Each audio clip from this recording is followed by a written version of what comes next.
आपका वोट, आपकी ताकत। वोट जरूर डालें। इलेक्शन से जुड़ी हर खबर तक ऐप पर डाउनलोड कीजिए तक ऐप। यूपी की राजनीति पश्चिमी यूपी से होते हुए अब बुंदेलखंड पहुंच चुकी है। राजनीतिक रूप से भले ही अब लड़ाई सपा बनाम भाजपा की दिख रही हो, लेकिन आज आपको उन सीटों के बारे में बताएंगे जहां सपा कभी नहीं जीत सकी, तो वहीं भाजपा का रिकॉर्ड भी कुछ ज्यादा खास नहीं रहा। नमस्कार, मेरा नाम है मोहित और आप देख रहे हैं यूपी तक। उत्तर प्रदेश का वो आखिरी छोर जिसकी सीमा मध्य प्रदेश से लगती है, उसकी खबरें भले ही पहले पन्ने की हेडलाइन ना बनती हों, लेकिन यहां की बदहाली, पिछड़ापन जरूर नेताओं पत्रकारों को लुभाता है। जी हां, हम बात कर रहे हैं जिला ललितपुर की। सामाजिक रूप से एक पिछड़ा जिला माना जाता है। कोई उद्योग या व्यवसाय के ना होने के कारण अधिकांश लोग या तो खेती पर निर्भर हैं या फिर बड़े शहरों में जाकर काम करने को मजबूर हैं। राजनीतिक स्थिति देखें तो ललितपुर में 2 विधानसभा हैं, जिसमें से एक ललितपुर की सदर विधानसभा सीट है, तो वहीं दूसरी महरौनी की आरक्षित विधानसभा सीट है। और इन दोनों ही विधानसभा सीटों पर आज तक समाजवादी पार्टी कभी जीत नहीं दर्ज कर सकी है। सबसे पहले अगर हम बात करें ललितपुर सदर सीट की, तो यहां आंकड़ों पर नजर डालें तो यहां पर कुल मतदाता 4,80,682 हैं, जिनमें से 2,52,078 पुरुष मतदाता हैं, तो वहीं 2,28,574 महिला मतदाताओं की संख्या है। कुशवाहा करीब 65,000 हैं, लोधियों की संख्या 45,000, यादव 40,000, ब्राह्मण 30,000, ठाकुर 20,000, मुसलमान 13,000 और जैन की संख्या 15,000 के करीब है। वहीं अहिरवार समाज की भी संख्या 37,000 है, जिनमें सहारिया जातियों की संख्या भी 25,000 के करीब है।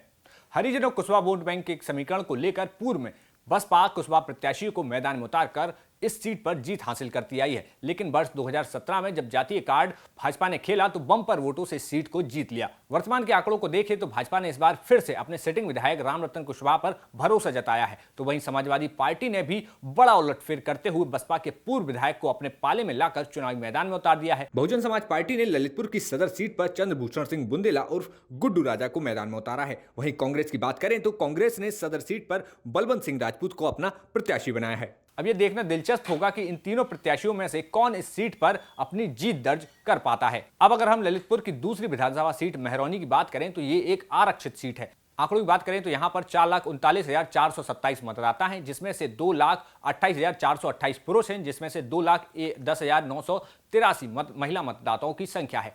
16 अन्य मतदाता भी इसमें शामिल हैं। इस सीट पर हमेशा ही जातीय समीकरण हावी रहा है। जातिगत आंकड़ों को देखें तो यहां पर 50,000 अहिरवार, कुशवाहा की संख्या करीब 45,000, ब्राह्मण 15,000, ठाकुर 15,000, लोधी राजपूत 25,000, कुर्मी 35,000, यादव 30,000, मुसलमान, खंगार और अन्य जातियां की संख्या भी 5,000 के करीब है। वैसे तो इस सीट पर कांग्रेस और भाजपा का ही दबदबा रहा है, लेकिन 2007 और 2012 में बसपा ने यहां से जीत दर्ज की थी और 2017 में भाजपा ने और हिंदुत्व की लहर पर सवार होकर भाजपा के प्रत्याशी मनोहर लाल पंथ ने बसपा विधायक को 99,000 से अधिक वोटों से हरा दिया था, जिसके बाद उन्हें सरकार में श्रम राज्य मंत्री बनाया गया। वर्तमान आंकड़ों को देखें तो यहां पर भी त्रिकोणीय मुकाबला देखने को मिल सकता है। भाजपा ने एक बार फिर राज्य मंत्री मनोहर लाल पंथ को मैदान में उतारा है। वहीं समाजवादी पार्टी ने महरौनी की सीट पर रामविलास रजक को अपना प्रत्याशी बनाया है। बहुजन समाज पार्टी की बात करें तो बहुजन समाज पार्टी ने किरण रमेश खटीक को मैदान में उतारा है। यहाँ के जमीनी राजनीतिक समीकरण जानने के लिए हमने बात की यहाँ के वरिष्ठ पत्रकार रविंद्र दिवाकर से। सुनिए जरा उन्होंने क्या कहा। ललितपुर जनपद में 2 विधानसभाएं हैं, ललितपुर और महरौनी। ललितपुर विधानसभा में त्रिकोणीय संघर्ष है, भारतीय जनता पार्टी, बहुजन समाज पार्टी और समाजवादी पार्टी में।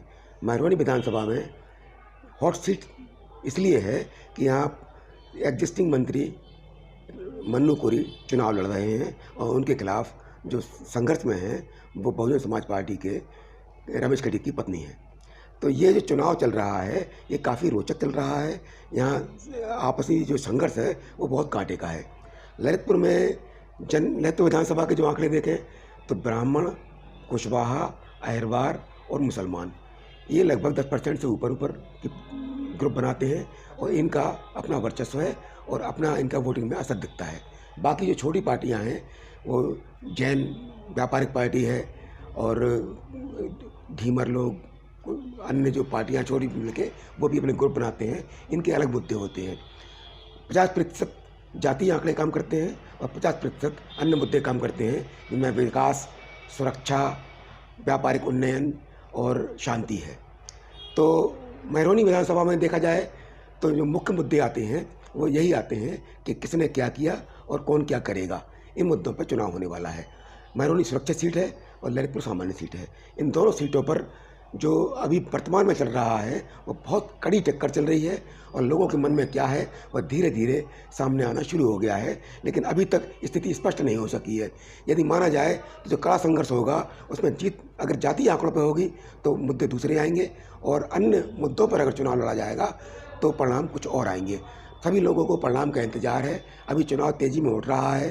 जो नेता आ रहे हैं उनका जो किस पार्टी का वर्चस्व ज़्यादा लग रहा है, क्योंकि जातीय समीकरण को देखा जाए जिस तरह से बहुजन समाज पार्टी ने अपना स्टार्ट किया था उस हिसाब से क्या लग रहा है? अगर धार्मिक आंकड़ों पर चलेगा वोट तो सीधा सीधा संघर्ष होगा सपा और भाजपा का, और जातीय आंकड़ों पर चलेगा तो संघर्ष होगा बसपा से।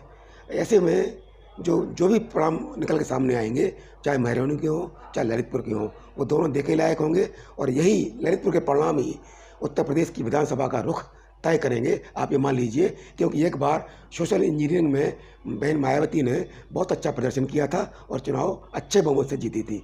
यदि यही सोशल इंजीनियरिंग जो आंकड़े चल रहे हैं अगर वो चल जाती है तो आंकड़े कुछ और सामने आएंगे, और नहीं चलती है तो आंकड़े कुछ और आपके सामने आएंगे। तो यहाँ यूपी के तमाम क्षेत्र में सीधे सीधे सपा और भाजपा गठबंधनों में टक्कर बताई जा रही है। ऐसे में अगर बसपा कहीं कोई गेम खेल दे तो कोई हैरानी वाली बात नहीं होगी, क्योंकि ललितपुर की दोनों ही सीटों पर सपा कभी नहीं जीत सकी है। अब देखना दिलचस्प होगा कि क्या अखिलेश यादव की मास्टर स्ट्रेटजी यहां पर काम करती है या फिर बसपा किसी बड़े गेम चेंजर के रूप में सामने आती है।